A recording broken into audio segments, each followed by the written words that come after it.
Assalamualaikum warahmatullahi wabarakatuh. Mohon izin memperkenalkan diri. Nama saya Nur Fitri Ramadhani dari kelas Meteorologi 5D.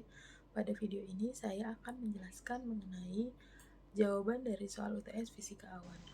Mohon izin Bapak, pada kesempatan kali ini saya akan menjelaskan mengenai jawaban UTS Fisika Awan. Yang saya akan bahas di sini adalah mikrofisis awan,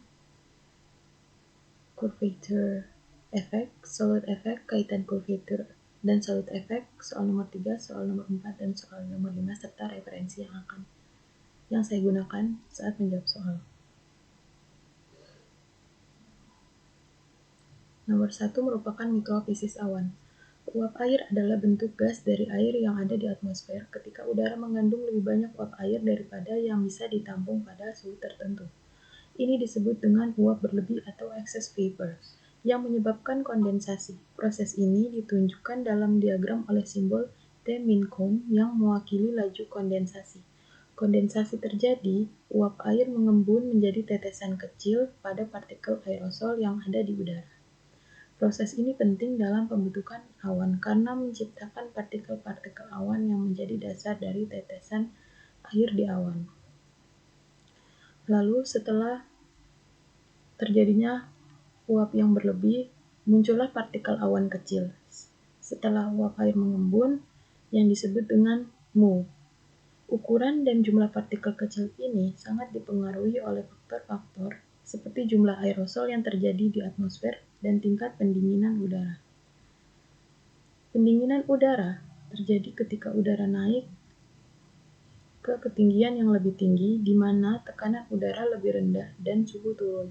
Proses ini meningkatkan kondensasi sehingga lebih banyak uap air berubah menjadi tetesan awan yang ditandai dengan simbol T-min-supply, menunjukkan laju pasokan uap yang mendukung pembentukan partikel kecil ini. Selanjutnya adalah pertumbuhan partikel awan atau disebut dengan large particles. Seiring waktu, tetesan awan ini tumbuh dengan menyerap uap air tambahan dari uap berlebih yang ada di atmosfer. Ketika partikel semakin besar, mereka mulai jatuh karena gravitasi dan mulai bertabrakan dengan tetesan lain dalam proses yang disebut dengan koalesensi. Pertumbuhan partikel awan ini terjadi dua fase. Fase pertama adalah pertumbuhan yang lambat, di mana tetesan-tetesan kecil bertambah besar secara bertahap saat uap air mengembun pada permukaannya. Fase kedua terjadi ketika tetesan mencapai ukuran tertentu sekitar 10-15 mikron, yang membuat mereka cukup besar untuk jatuh dan bertabrakan dengan tetesan lain. Proses ini digambarkan dengan diagram sebagai T-min growth, yang menunjukkan laju pertumbuhan partikel awan menjadi besar. Selanjutnya adalah partikel awan besar dan presipitasi atau precipitation. Ketika partikel awan menjadi cukup besar, mereka akan jatuh lebih cepat ke dasar awan dan akhirnya keluar dari awan sebagai presipitasi. Jika tetesan air ini cukup besar, mereka akan jatuh sebagai hujan. Jika partikel berada di suhu bawah titik beku, mereka akan membentuk kristal es dan jatuh sebagai salju. Proses presipitasi ini digambarkan dengan T-min fall, yang menunjukkan laju jatuhnya partikel awan besar menjadi hujan dan salju. Pada tahap ini, partikel terus membesar karena koalesensi, dan jumlah partikel yang tersisa di awan berkurang karena mereka jatuh sebagai hujan. Selanjutnya adalah penguapan. Penguapan adalah kebalikan dari kondensasi, di mana tetesan awan atau presipitasi kembali menguap menjadi uap ketika lingkungan di sekitar mereka kering, ditunjukkan oleh bagian ini.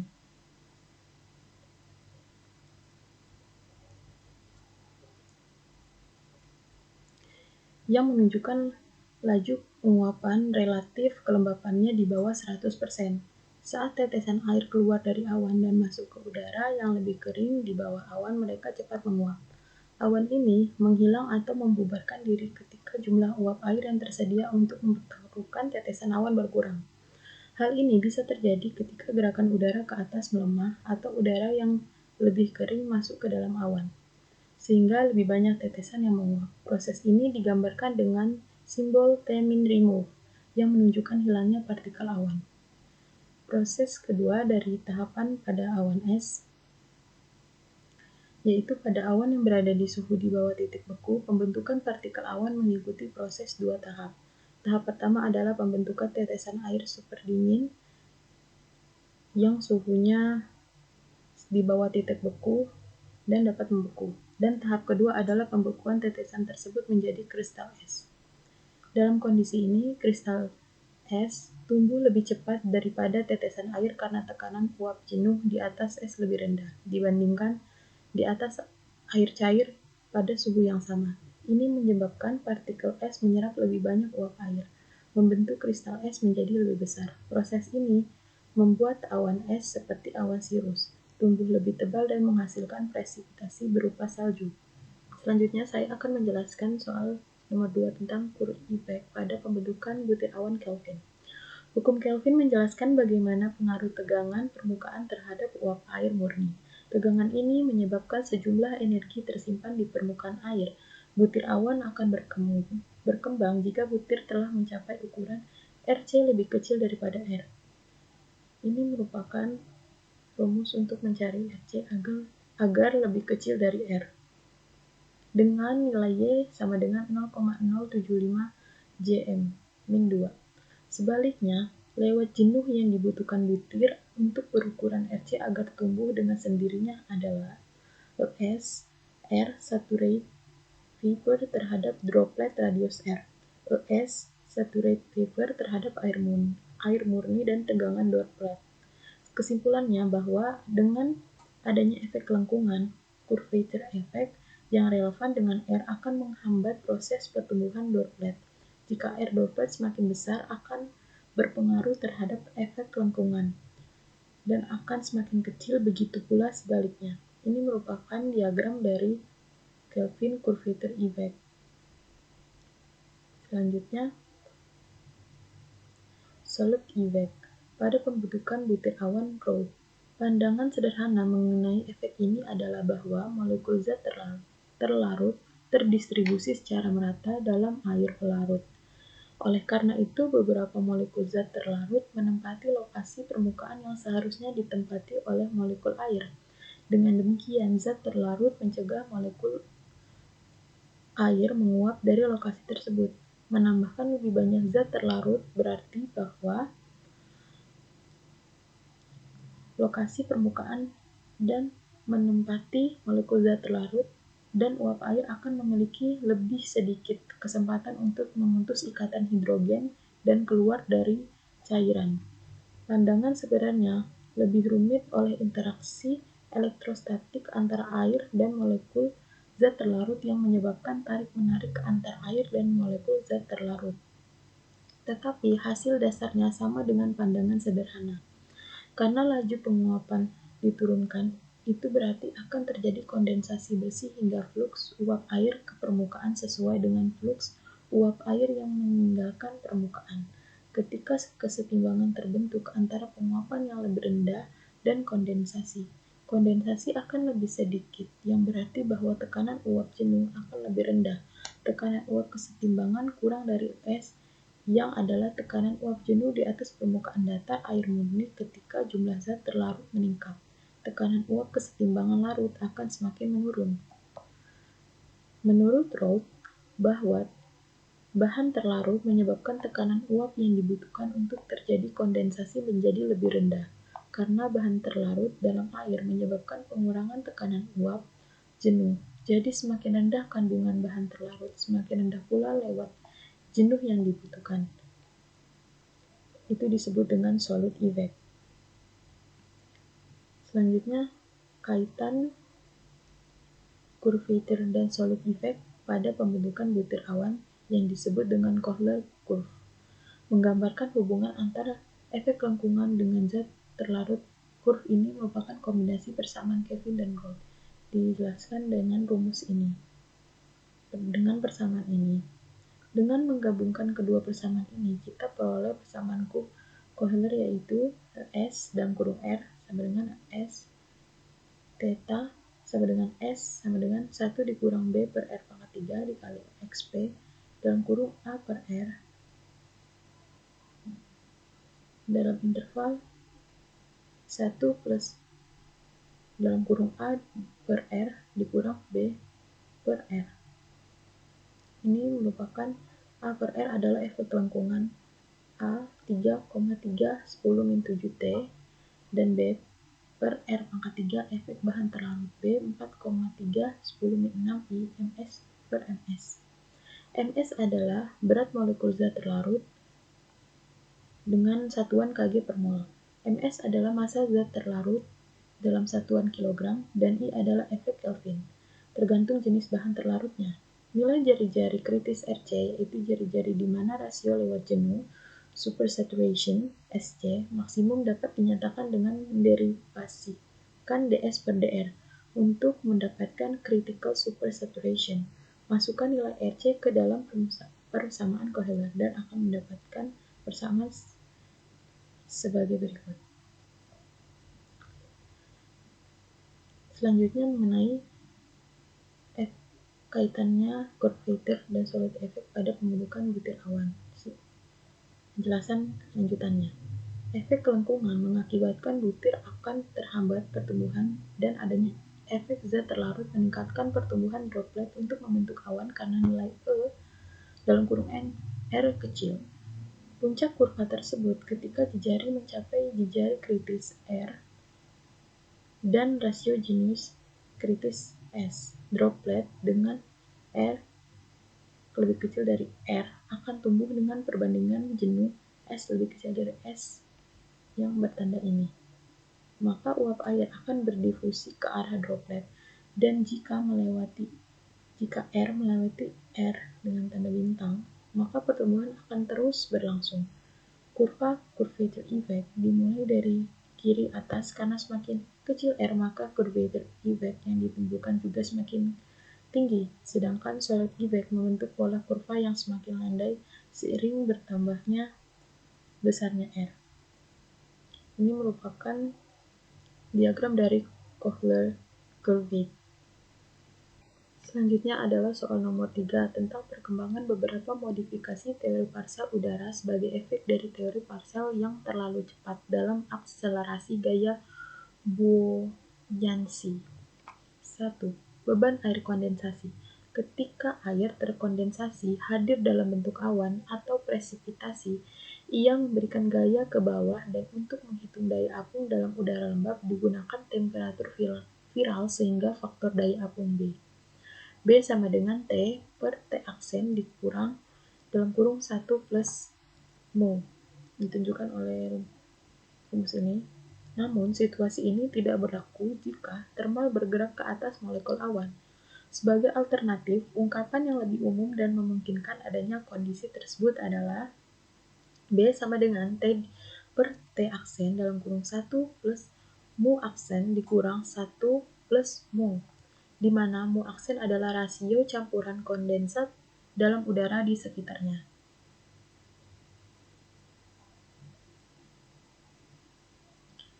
Dua, mengkompensasi gerakan ke bawah. Prinsip yang sama berlaku dalam kontinuitas massa, di mana udara harus turun untuk menggantikan volume yang dikosongkan oleh thermal yang naik. Jika udara yang turun tidak mengandung awan, ia akan menghangat pada laju adiabatik kering. Udara yang dilalui oleh thermal yang bergerak ke atas mungkin mengalami perubahan suhu akibat pendinginan adiabatik, yang kemudian memengaruhi faktor daya apung B. Metode irisan dalam analisis stabilitas dikembangkan untuk mempertimbangkan pengaruh dari penurunan udara di sekitarnya.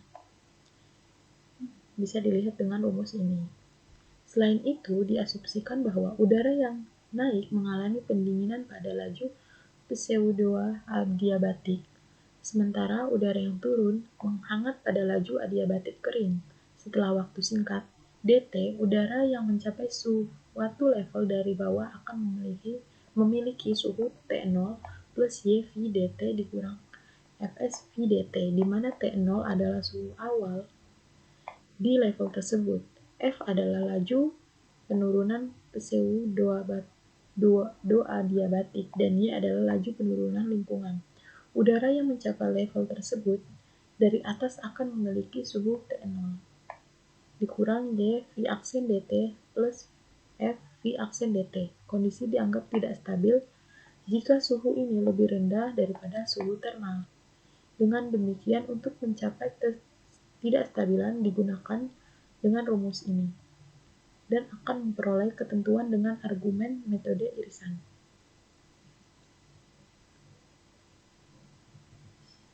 Tiga, pengenceran dengan cara mencampur. Karena udara di sekitarnya umumnya lebih dingin dan kering daripada elemen mengapung, sedikit pencampuran antara keduanya diperkirakan akan terjadi, yang pada akhirnya mengurangi daya apung termal dan menurunkan rasio pencampurannya.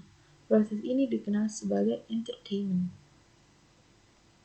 Secara umum, efek dari pencampuran ini dapat dianalisis dengan melihat pertukaran panas antara udara di dalam awan dan udara luar yang ikut terbawa, misalkan terhadap massa M dari udara. Dengan rumus ini, berawan terdiri dari udara kering, uap air, dan air yang terkondensasi. Jika terjadi pencampuran dengan udara luar yang terbawa melalui sisi awan saat awan naik ke ketinggian Z, dapat diasumsikan massa dm dari udara luar terbawa ke dalam. Bila udara berawan memiliki suhu T dan udara luar T aksen, maka panas yang dibutuhkan untuk menghangatkan udara yang terbawa. Dalam proses ini, kandungan panas dari uap dan kondensat diabaikan, mengingat panas tidak signifikan dibandingkan udara kering. Selanjutnya, diasumsikan bahwa sebagian kondensat menguap secukupnya untuk mencapai titik jenuh campuran. Panas yang dibutuhkan untuk penguapan ini dinyatakan dalam rumus ini. Di sisi lain, kondensasi selama pendakian melepaskan sejumlah panas sebesar ini.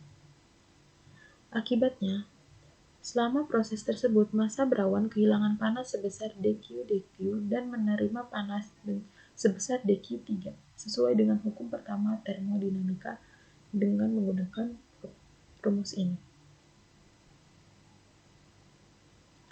Yang keempat adalah hambatan aerodinamis.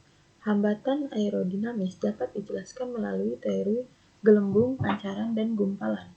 Kecepatan vertikal suatu gelembung bergantung pada ukuran dan daya apungnya yang ditentukan melalui kombinasi spesifikasi kedua faktor. Dengan U sama dengan C dalam kurung G BR pangkat setengah yang digambarkan dengan gambar ini. Daya apung sebagai hasil perkalian volume dan gaya apung B dipertahankan secara keseluruhan. Dengan demikian, pada setiap waktu menggunakan persamaan VB sama dengan V0 B0, di mana V0 dan B0 adalah volume dan daya apung awal. Berdasarkan asumsi ini, persamaan 4.24 dapat disederhanakan menjadi U sama dengan Cn dalam kurung GR0 pangkat 3 B0 pangkat setengah per Z. Setelah dilakukan integrasi, hasil ini menjadi lebih sederhana dengan persamaan 4.25 ini. Laboratorium mengonfirmasi hasil ini, di mana koefisien parameter menunjukkan nilai sekitar M interval 3, N intervalnya 4, dan C intervalnya 1,2. Pada awalnya, teori ini hanya mempertimbangkan gumpalan udara kering, tanpa memperhitungkan efek kondensasi. Selanjutnya adalah soal nomor 4. Sebuah droplet dari ukuran 2xx mu m menjadi ukuran 3xx mu m dalam selang waktu 1x, menit di suhu minus 10 derajat Celcius dan pada tekanan 6x, kPa. Hitunglah supersaturation lingkungan.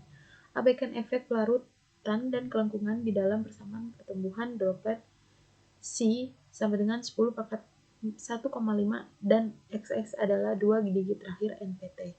Dan NPT saya adalah 32. Nah, mencari C ini, pertama kita harus tulis dulu yang diketahuinya. C-nya sama dengan 10 pangkat 10, C1 sama dengan 10 pangkat 1,5, R dalam kurung T-nya sama dengan 33,2 mu M RO-nya sama dengan 2,33 mu M, T sama dengan 13,2 menit, lalu dikonversikan ke second jadi 792 second. T-nya atau temperatur yang sama dengan minus 10 derajat Celcius, dan tekanannya rho-nya sama dengan 63,2 kPa.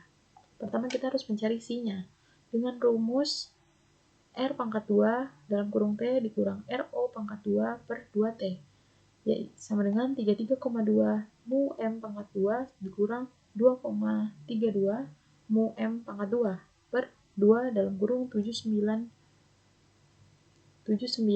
second, yang didapatkan dengan hasil 1102,24 dikurang 5,382 per 1,584. 1096,8576 per dibagi 1584 dengan hasil 0,92.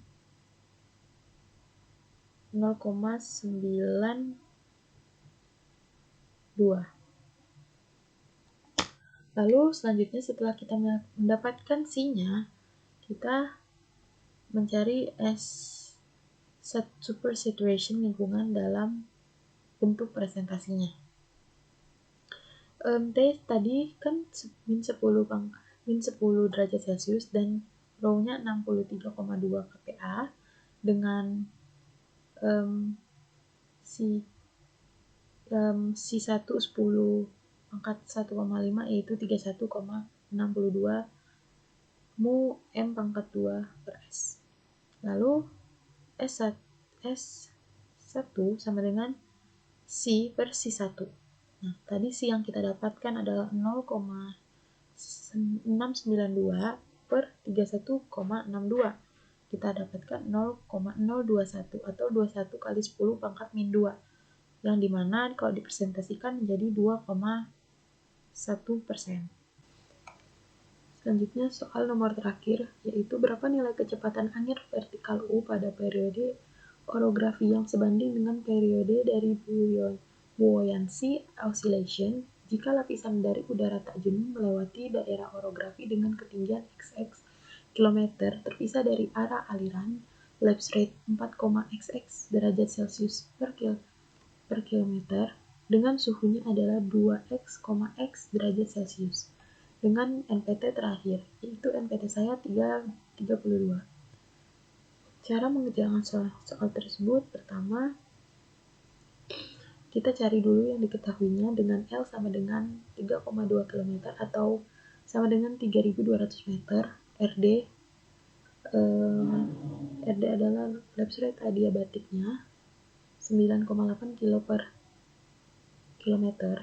R sama dengan 4,32 kilo per kilometer dan T-nya 23,2 derajat Celcius yang telah dikonversi menjadi ke Kelvin dengan ditambahkan 273 yaitu 296,2 Kelvin. Pertamanya itu mencari vertical velocity-nya. Rumus yang akan digunakan adalah T sama dengan LU sama dengan 2pi per N yang kita asumsikan menjadi persamaan 1. U sama dengan Ln per 2pi, kita tandai dengan persamaan 2. U sama dengan Ln per 2pi yang persamaan 2 adalah penyederhanaan dari persamaan 1 tadi. Nilai N sama dengan dalam kurung G per T dalam kurung RD dikurang R pangkat setengah yang kita lambangkan dengan persamaan 3. Dan U sama dengan L per 2N dalam kurung 9T dalam kurung RD dikurang R setengah pangkat setengah yang kita lambangkan dengan persamaan 4. Dalam ini kita menggabungkan persamaan 2 dan 3 menjadi persamaan 4. U adalah U sama dengan sebelum itu kita masukkan yang kita telah ketahui tadi ke dalam rumus. U sama dengan 3200 per 2pi dalam kurung 9,8 per 296,2 dalam kurung 9,8 dikurang 432 dikali 10 pangkat min 3 pangkat setengah. Lalu didapatkan hasil 3200 per 2pi dalam kurung 0,033 dalam kurung 5,48 dikali 10 min 3 pangkat setengah. 3200 per 2pi dalam kurung 0,0018 pangkat setengah sama dengan 3200 per 2pi dalam kurung 0,013 sama dengan 509 per 509,3 hasil dari 3200 dibagi 2pi. 2pi sama dengan 6,28. 509,3 dikali 0,013 hasilnya 6,86. Jadi nilai vertical velocity U-nya pada periode orografi yang sebanding dengan periode dari buoyancy oscillation yaitu 6,86. Referensi yang saya gunakan dalam menjawab soal-soal tersebut yaitu saya dapat dari